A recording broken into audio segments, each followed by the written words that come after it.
Hey everybody, this is TJR.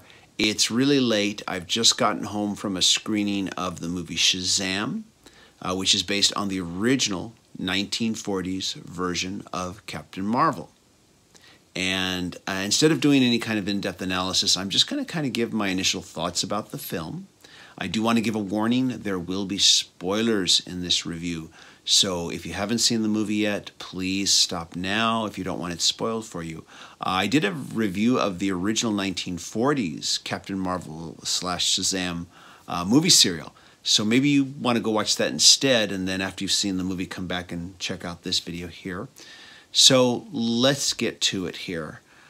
First of all, let me talk about what I liked, which is going to be about probably 90 to 95% of the movie. I'm sure you can see where this review is going already. I really like the way that this film, and when I say this film, I mean the writers, the director, the actors.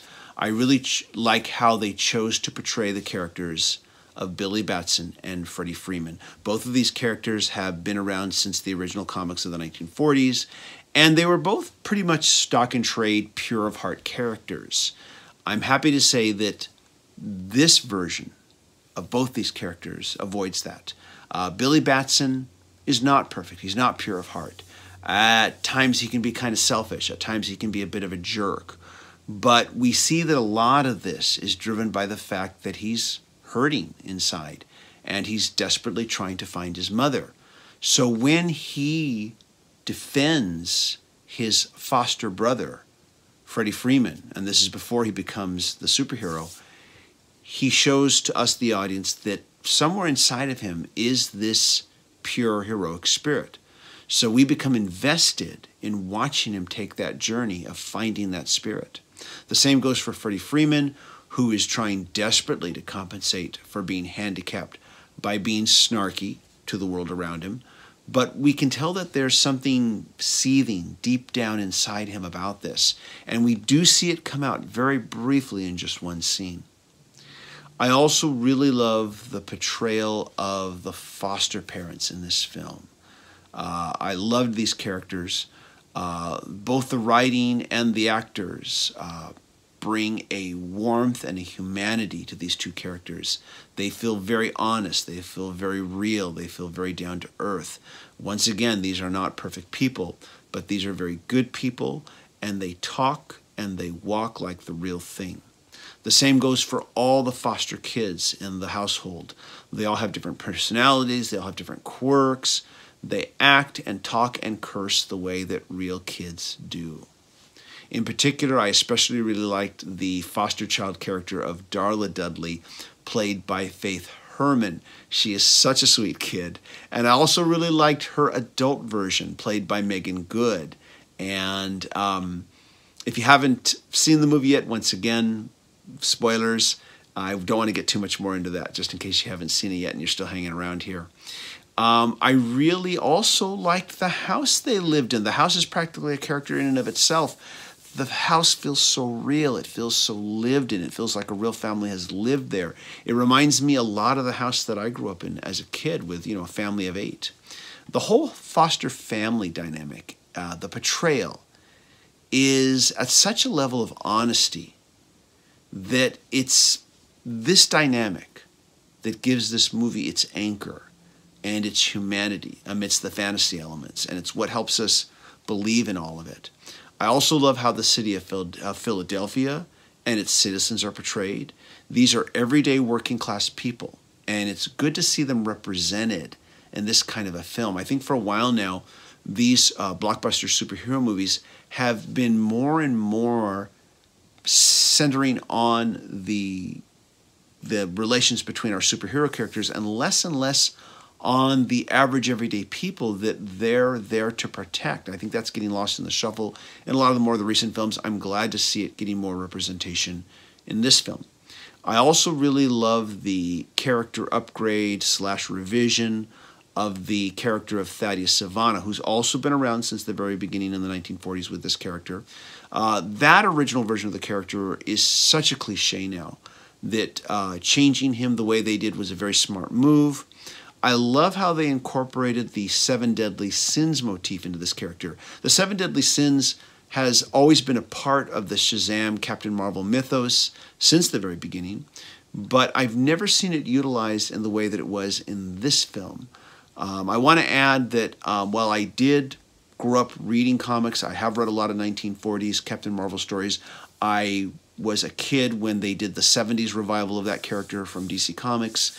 I have to admit, though, over the last 15 to 20 years or so, I've been mostly out of the loop on new comics, so maybe there was a writer that did actually incorporate it in this way, and the film borrowed from that. Most of these superhero films tend to look at the history of these characters and take what they feel are the best elements over the decades and incorporate them into these films. So maybe a writer did actually do that. If not, I'm sorry, I was not aware of that.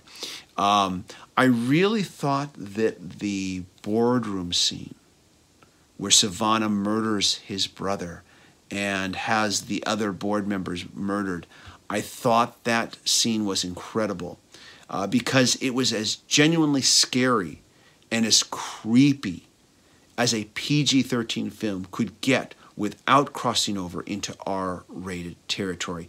And it's a credit to the filmmaker that this film was able to shift gears in the way that it did amidst what is essentially a much lighter tone film and then shift back without any real difficulty. Also, the Sivana character was surprisingly very well fleshed out. I was expecting just a, stock garden variety, evil villain in this film. I was very impressed with how well they fleshed out this character. This character is basically a dark side parallel to Billy Batson's character. I also really loved the sudden and surprising reference to the movie Big, the Tom Hanks movie. Captain Marvel, or Shazam, whatever they're calling him now, he's basically big as a superhero. The original Captain Marvel comics, true, you had the kid Billy Batson turn into Shazam, but Shazam was basically, or Captain Marvel, was basically an adult. It wasn't until after the movie Big that I don't think any of the writers who were working on the character at DC Comics suddenly got that idea, hey, let's make him big as a superhero. He's still a little kid. Let's make him just be a little kid inside this adult body. I thought that was a really nice tip of the hat. Now, what didn't I like about this film? Not much. As I watched, there were some moments where I would find myself thinking, well, wait a minute. Why doesn't so-and-so just do this and that? And a good example was the lightning powers. Early in the film, I should say, we see that Shazam, or Captain Marvel, has these lightning powers. And yet when he finally faces a real menace with Sivana, he forgets that he has them. And I kept thinking, oh, he'll remember any minute now. He'll remember any minute now. And he never remembers. Stuff like that. I kind of thought that the two bully kids who go to school with Billy and Freddie were incredibly just one-note, one-dimensional in contrast to how all the other characters in this film are being portrayed. Everybody's portrayed with such a level of honesty and texture. Even minor characters are portrayed this way, and yet these characters who get more screen time than, say, a lot of the other background characters, they're so one-note, they're so one-dimensional. And they kind of stick out like a sore thumb for that reason. But once again, these are just minor complaints. Overall, I was having way too much of a good time to really make so much a big deal out of that. I think that if I had to sum up this film and say what I loved about it the most, I think that what I would say is that there were genuine moments in this film where I really felt like a 10-year-old again. And I mean that in the best possible way. And I think it's amazing that a film can make me feel that way. Anyways, those are my thoughts. And let me know what you thought of this movie if you had a chance to see it. And let me know if this review is kind of making you think you'd like to see it. Maybe I'll come back and do something more in depth. Maybe, maybe not. We'll see. But yeah, big thumbs up to Shazam. Really had a great time.